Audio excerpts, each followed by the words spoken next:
Jadi zakat ini memang peruntukannya untuk fakir, miskin, hamil, gorem sampai yang 8 golongan iya 8 asnaf sampai fisabilillah.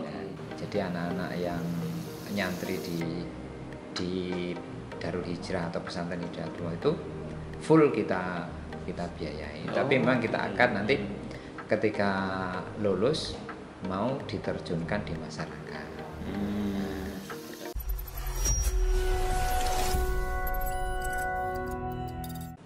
Assalamualaikum warahmatullahi wabarakatuh.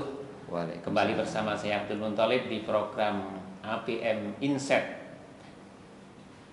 Kali ini saya ingin mengupas terkait dengan keberadaan lembaga amil zakat yang menurut saya di berbagai kota itu cukup banyak. Lembaga pengumpul zakat, infak, sedekah. Nah, pertanyaannya adalah bagaimana ini sebenarnya secara teknis pengumpulan. Paling utama adalah bagaimana distribusinya dan juga bagaimana tingkat kepercayaannya. Orang itu mau mengumpulkan zakat, infak dan sedekah itu tentu harus percaya dulu lah dengan lembaga itu. Itu seperti apa? Karena itu saya undang dari salah satu lembaga pengumpul zakat yakni Baitul Mal Hidayatullah. Hadir bersama saya pimpinan Baitul Mal Hidayatullah Malang, Ustadz Lukman Hakim. Assalamualaikum Ustadz. Waalaikumsalam warahmatullahi wabarakatuh. Jadi kami ini penasaran Ustadz dengan BMH yang menurut saya sudah cukup terkenal lah kalau di wilayah di berbagai kota ya, karena ini sudah menasional Ustadz. Baitul Mal Hidayatullah itu sejarahnya sebenarnya seperti apa Ustadz? Sebelum menginjak pertanyaan lain, seperti apa Baitul Mal Hidayatullah itu? Bismillahirrahmanirrahim. Assalamualaikum warahmatullahi wabarakatuh. Terima kasih atas pertemuan yang luar biasa yang sungguh akan menjadi insight bagi diri kami pribadi dan lembaga amil zakat. Memang Baitul Mal Hidayatullah ini lahir seiring dengan berdirinya pesantren Hidayatullah di Balikpapan. Oh, berawal dari Balikpapan. BMH itu. BMH berawal dari Balikpapan. Kemudian karena pesantren itu memerlukan resources yang tinggi, memerlukan pembiayaan, apalagi di perintisan itu, maka didirikannya Baitul Mal Hidayatullah yang awalnya adalah yayasan. Nah, fungsi utamanya adalah Baitul Mal Hidayatullah itu ya mencari dermawan, donatur untuk mendirikan pesantren itu. Tahun berapa Ustaz itu? Tahun 73. Oh, sudah lama ya? Ya, tahun 73. Akhirnya kan ketika pesantren itu bisa berkembang, pusatnya kan di Balikpapan, kemudian pengkaderannya juga luar biasa dengan kita mencari infak sedekah untuk pendirian pesantren itu, khususnya program wakaf itu kita door to door baik ke instansi maupun ke tokoh-tokoh masyarakat. Nah, setelah pengkaderan itu maka Hidayatullah itu perlu akselerasi.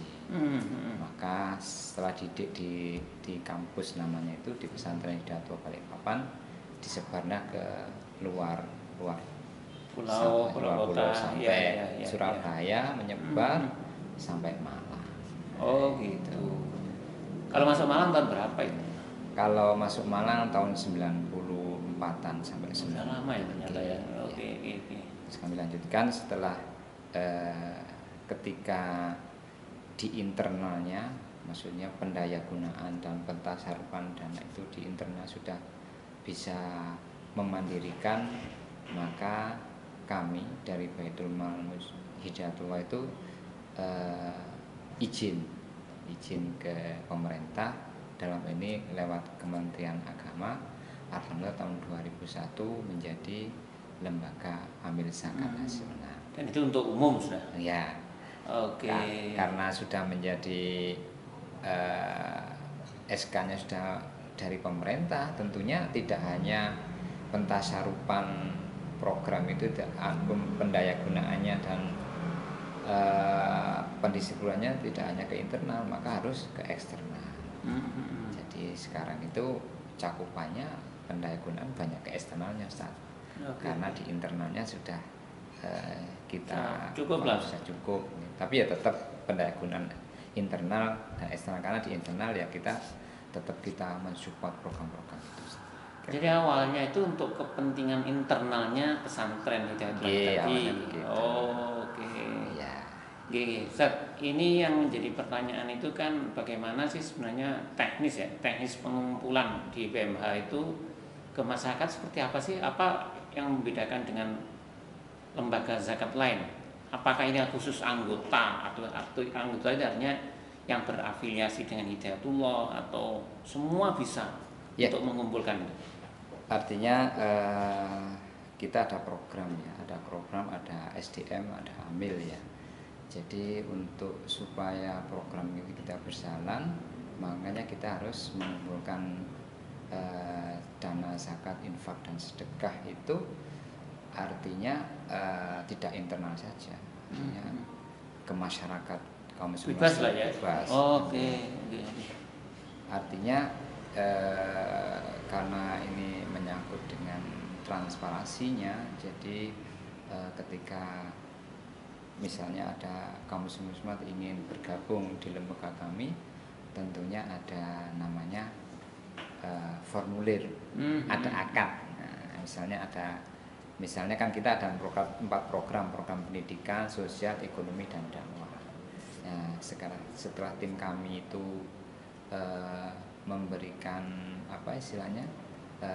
misalnya presentasi atau mengajak untuk bergabung dengan kami itu, maka kita akad dengan akad lewat formulir tadi.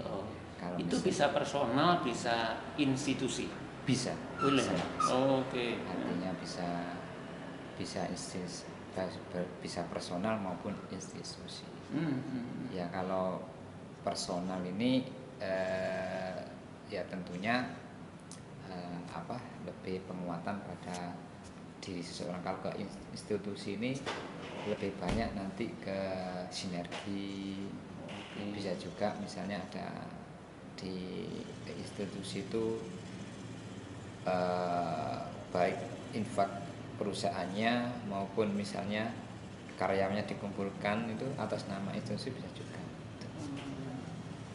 Jadi kami di Baitul Mal Hidayatul itu tidak ada batasan untuk mendonasikan, maksudnya program-program yang kami lakukan.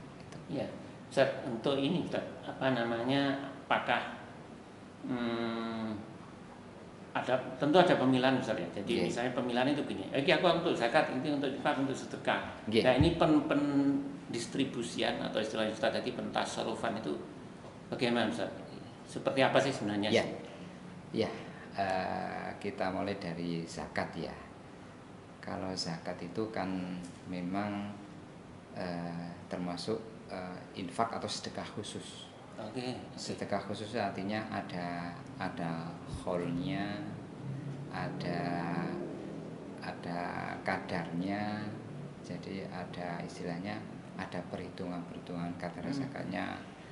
Nah, karena zakat ini khusus harus ada kholnya, ada kadarnya. Misalnya kalau zakat penghasilan kholnya misalnya 1 tahun, kemudian kadarnya 2,5% dari emas 85 gram itu.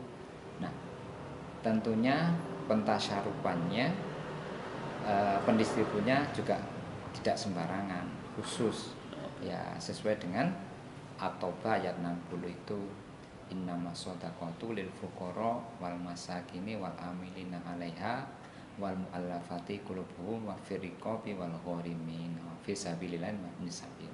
Jadi zakat ini memang peruntukannya untuk fakir, miskin, amil, gharem sampai yang 8 golongan itu. Iya, 8 asnaf sampai fi sabilillah.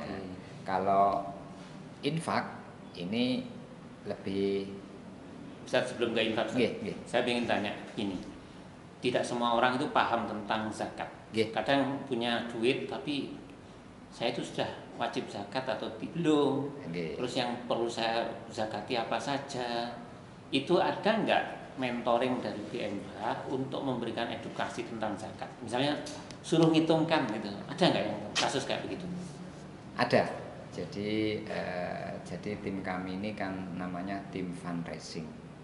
Apanya tim fundraising? Apa itu? Fundraising ini tim termasuk tim pengumpul zakat dan ada juga tim marketingnya. Nah, ya tugas fundraisernya itu termasuk mengedukasi baik perseorangan, personal maupun institusi. Biasanya tim kami ada atau dimintai pertolongan untuk cara menghitung zakat itu, karena kan salah satu fungsi amil itu diantaranya itu memberikan edukasi kan. Kan memang utamanya amil zakat ya. Amil zakat tentunya ya memberikan pemahaman kepada orang-orang atau kaum muslimat itu gimana sih. Artinya BMH menyediakan lah fasilitas untuk masyarakat ya. Iya. Oke, Zat. Oke, untuk infak Zat, gimana Zat? Untuk infak itu pendistribusiannya selama ini seperti apa yang Iya. Di BMH ini pendistribusi. Sambil minum enggak Pak? Monggo. Saum. Buatan. Jadi ya, gimana? Pendistribusiannya untuk infak ini seperti keumuman kita dan lembaga amil zakat yang lain. Nah, khusus di BMH ini adalah pendistribusiannya adalah terutama kepada orang-orang yang berhak menerima itu. Tapi kita punya apa istilahnya? Punya kategori Ustaz. Jadi juga untuk memudahkan itu, khusus di kami di Malang itu namanya punya desa binaan. Namanya Kampung Berkah. Nah, di Malang Raya ini alhamdulillah kita ada sekitar 40 kampung berkah. Banyak ya? Dari apa yang dilakukan di Kampung Berkah? Di Kampung Berkah ini kita ada namanya koordinatornya. Jadi koordinator namanya seorang dai di daerah itu memberikan apa istilahnya mengkoordinir. Misalnya di daerah Malang Selatan itu ada beberapa desa dikoordinir oleh seseorang atau dai kita itu. Nah, tujuannya melihat kondisi binaan kita. Jadi binaan kita itu kan kadang kita gulirkan ada program beasiswa, ada program misalnya ibu-ibu tangguh, misalnya ada program juga bantuan misalnya bantuan modal gitu. Nah, tugasnya koordinator itu adalah memberikan apa istilahnya masukan atau memberikan apa memonitoring program infak yang telah kita salurkan ke daerah itu memang benar-benar nyampe atau enggak gitu. Itu sifatnya pinjaman atau benar-benar sedekah infak? Iya, sedekah karena kan gitu ya? memang akadnya dari rata donatur kita ya memang infak itu untuk mereka yang membutuhkan itu. Di Kampung Berkah itu berarti ada pendataan, ada koordinator ya, untuk mendata kebutuhan di Kampung Berkah. Kampung Berkah itu biasanya satu desa, satu dusun atau satu RT RW gitu sih. Pemilahannya. Pemilihannya biasa satu RW. Oh, satu RW. Oke, satu RW ini Kampung Berkah. Kemudian dipilah di RW ini yang mohon maaf ya, yang untuk alfa itu siapa? Kebutuhannya apa begitu ya? Biasanya. Gitu. Kalau butuh beasiswa misalnya begitu. Itu ditangani juga. Artinya untuk sekarang ini kan ada bos ya. Nah, ada bos, artinya untuk bayar SPP kita sudah enggak masuk di situ karena kan pemerintah sudah mengcover. Tapi tetap namanya beasiswa itu namanya kita ganti dengan bantuan pendidikan misalnya. beli sepatu, beli tas, beli sebagainya itu ya. Nah, jadi pemerintah itu mengcover dari segi SPP-nya, kita mengcover dari segi yang lain. Kampung Berkah itu pihak kampung mengajukan atau BMH menunjuk, terserah BMH lah, atau seperti apa? Dulu awalnya berdirinya Kampung Berkah itu memang ada inisiatif dari warga setempat. Warga setempat itu mengajukan, terus kami harus ada yang memonitoring. Nah, akhirnya kita angkat dai setempat, misalnya guru. Rata-rata koordinator kita itu guru. Dai setempat, guru TPQ itu kan sifat sosialnya sudah tidak kita lakukan. Sudah kuat lah. Ya, beliau itu yang fungsinya adalah jembatan kita itu layak dan tidaknya mereka itu menerima. Tapi sebelumnya juga kita edukasi beliau, kita kumpulkan dai Kampung Berkah itu, gini loh kriterianya orang yang nggak mampu, begini loh kriterianya itu. Jadi sudah kita kasih juklak lah, petunjuk pelaksanaan dan penyuluh teknis itu supaya ada kriteria yang berhak menerima dan tidak sudah ada ya. Betul. Okay. Kemudian saya lihat di BMH itu ada program dai tangguh, itu maksudnya apa? Ya memang ini sebetulnya core kita dari BMH itu adalah dai tangguh. Apa maksudnya, gimana itu? Ya, dai tangguh itu memang sebetulnya program internal Hidayatullah. Terus kita angkat menjadi program nasional. Jadi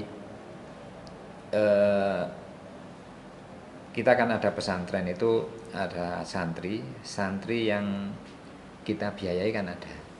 Jadi yang kita biayai itu santri yang ke Hidayatullah khususnya ya. Jadi di internal itu ada santri, kita ada namanya Darul Hijrah, namanya pesantren Darul Hijrah itu memang full yang membiayai kita, BMH yang memberikan kita. Jadi anak-anak yang nyantri di Darul Hijrah atau pesantren Hidayatullah itu full kita biayai. Tapi memang kita akan nanti ketika lulus mau diterjunkan di masyarakat. Ada kontraknya lah ya. Istilahnya itu. Nah, jadi terjunnya bisa juga kita yang memilih daerahnya, bisa juga si santri itu, misalnya saya mau dakwah di daerah saya sendiri, itu bisa. Nah, itu namanya dai tangguh itu. Jadi dibiayai ya mereka selama bertugas menjadi pendakwah di situ. Artinya dai tangguh itu kita membiayai mulai mondok sampai perguruan tinggi. Kita juga ada perguruan tinggi itu namanya, kalau di Jawa Timur di Surabaya namanya STILE tadi, Sekolah Tinggi Agama Islam itu. Jadi kalau sudah kita wisuda mau ditugaskan.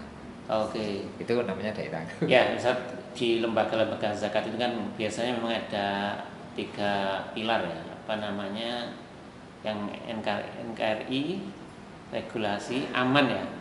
Aman regulasi, aman NKRI, dan aman syariah. Saya, pertanyaan saya adalah yang aman NKRI. Boleh nggak di BMH itu dana infak sedekahnya itu disalurkan untuk warga di luar negeri, Gaza, Palestina, itu boleh nggak? Ada aturan gitu nggak?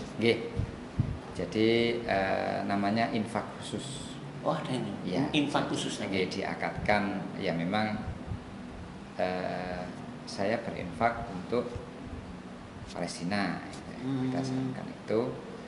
Tapi kita tetap koordinasi ya, seperti kemarin waktu gencar-gencarnya agresi Israel itu, tetap kita koordinasi sama pemerintah untuk penyalurannya, koordinasi dengan Dubes, koordinasi dengan forum zakat itu. Jadi jalurnya kita itu, kenapa kita tetap koordinasi itu supaya nyampe. Dan setiap dan tepat sasaran lah. Nah, di sana juga ada relawannya gitu. Relawan di sana itu kadang kita juga ada kerjasama dengan sahabat Al-Aqsa itu. Beliau itu melaporkan Ya, lewat video, lewat itu, lewat laporan-laporan di YouTube, baik di media sosial. Nah, itu setelah itu kita laporkan. Artinya memang ada jalur itu ya untuk boleh. Oh. Ya, tapi ya itu tadi memang akadnya dikhususkan untuk program. Berarti yang menginfakkan itu memang sudah ada akad. Ada akadnya. Ya. Ustaz, untuk menjaga, yang paling susah itu adalah menjaga kepercayaan, trust kepada masyarakat. Bagaimana selama ini PMH menjaga trust sampai berapa puluh tahun itu, sampai bertahan sampai sekarang ini kan berarti kepercayaan bisa terjaga. Bagaimana cara menjaga itu, Ustaz? Pertama adalah tadi di awal kita sampaikan ada audit tadi ya. Audit dan laporan. Audit dari eksternal. Oh, ada audit eksternal juga ya. Bukan OJK tapi ya, bukan ya? Belum. Oke. Setelah itu ada laporan keuangannya kan. Jadi tiap triwulan itu secara nasional ada laporan keuangan yang itu tersampaikan ke semua musaki atau masyarakat lah ya. Iya. Oke. Jadi kita sampaikan lewat online dan lewat offline. Kalau offline-nya itu kita tiap bulan ada buletin. Ya, ada buletin itu pentasyarupan itu sampai berapa, kemudian pemasukan berapa, pengeluaran berapa, itu ada laporan keuangan. Di samping itu juga selain laporan keuangan kita perkuat dengan update kegiatan. Kegiatan misalnya yang sekarang ini misalnya ada di suku Tokutil di Halmahera itu sekarang lagi membangun pondok pesantren dan masjid, itu kita laporkan lewat media online dan offline-nya. Itu salah satu untuk membangun trust atau kepercayaan. Jadi masyarakat kalau ingin tahu ya cek aja di webnya semua lengkap gitu ya. Portal web kita. Oke. Baik Ustaz, jadi kita kan semakin tahu bahwa lembaga-lembaga zakat ini juga serius lah, profesional lah. Karena kalau tidak profesional ya tidak lama lah, kemudian tidak bisa bertahan lama. Baik Ustaz, mungkin ada yang penting ini Ustaz, bagaimana kita ini kan ada kewajiban untuk zakat. Semua umat Islam ya. Bagaimana mendorong itu Ustaz? Mungkin bisa disampaikan Ustaz, mendorong masyarakat supaya semangat untuk berzakat, bahwa zakat ini juga wajib gitu. Gimana Ustaz? Ya, sesuai dengan di dalam surat Al-Imran ya insyaallah itu dikatakan adalah kamu tidak akan memperoleh kebahagiaan sebelum menginfakkan sebagian harta yang kamu cinta itu, dan apa yang kamu infakkan itu atau kamu nafkahkan Allah Maha mengetahui. Artinya memang gerakan zakat ini kalau maksimal luar biasa lah untuk mengurangi kemiskinan itu. Tentunya memang fungsi zakat itu selain untuk membersihkan harta kita, juga untuk mengangkat orang-orang yang perlu kita bantu yang nggak mampu sesuai dengan di At-Taubah ayat 60 itu ya memang luar biasa ya, seperti di zaman Rasulullah itu ya, ketika Khalifah Umar bin Abdul Aziz itu begitu gencarnya menggelurakan dan mensinergikan program-program zakat itu bisa mengentaskan kemiskinan. Lewat Baitul Mal juga namanya ya. Oke. Nah, makanya di Indonesia ini tentunya ini merupakan PR lembaga zakat juga, sampai di mana kami ini dan teman-teman amil zakat ini bisa memberikan edukasi wawasan kepada khalayak atau kaum muslimat untuk sadar akan gerakan zakat itu. Karena kan memang sebetulnya harta atau zakat itu memang kan cuma 2,5% dari penghasilan, terus dipotong dengan pengeluaran. Kalau tidak sampai kepada nisab 85 gram emas kan tidak wajib zakat. Oh iya. Tapi itu tetap kita sampaikan karena kalau itu maksimal insya Allah luar biasa untuk dalam arti membantu pemerintah ya mengurangi. Kadang ada yang bertanya gini, untuk zakat itu lebih enak dikeluarkan bulanan atau tahunan ya untuk zakat profesi atau apa ya istilahnya itu ya? Itu gimana Ustaz? Ya memang ketentuan kholnya itu memang satu tahun ya? Satu tahun kalau zakat penghasilan. Kalau zakat profesi ini dianalogikan, dikiaskan dengan zakat pertanian. Tiap kali panen, nah, tiap kali dapat gaji. Dapat gaji lah sebenarnya. Ya, ya memang kan ini kan kalau zakat profesi ini kan istihad para ulama. Zaman Rasulullah itu kan tidak ada. Mungkin belum ada. Ya. Makanya dalam hal ini ulama kontemporer khusus Qardawi ya tahun 80-an itu ya memang zakat profesi itu harus ada ya. Cara penghitungannya ya dengan dianalogikan dengan pertanian.